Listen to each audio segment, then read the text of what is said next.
ရှော်လင်ဘုန်းကြီးကျောင်းမှာထမင်းစားဖို့ဘလောက်ခက်ခဲလဲဆိုတာမင်းသိလားထမင်းစားချိန်ရောက်တိုင်းဘုန်းကြီးတွေကရေကန်တစ်ခုကိုဖြတ်ပြီးမျောနေတဲ့တစ်သားလုံးတွေကိုနင်းကသွားမှသာထမင်းစားခန်းကိုရောက်နိုင်ကြတယ်လူတွေလှုပ်ရှားရင်လဲကြနေကြတာကိုမြင်းနဲ့တက်ဝင်လာတဲ့စန်းဒီဘုန်းကြီးကတော့ဒီကိစ္စကိုလွယ်လွယ်ကူကူပဲထင်တယ်ဒါကြောင့်သူလဲစမ်းကြည့်ဖို့ရေကန်သားကိုသွားခဲ့တယ်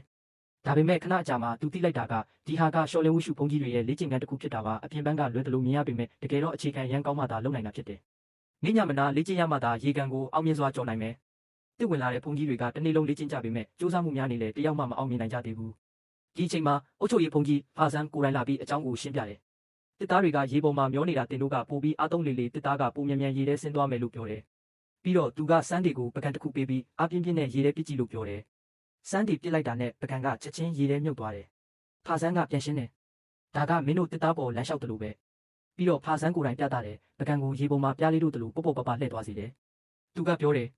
ဒီဟာကအားတစ်ခုလည်းမဟုတ်ဘူးအရေးကြီးဆုံးကမြန်နှုံးနဲ့အတူရေထဲကမြောက်အားကိုအသုံးချရမယ်လို့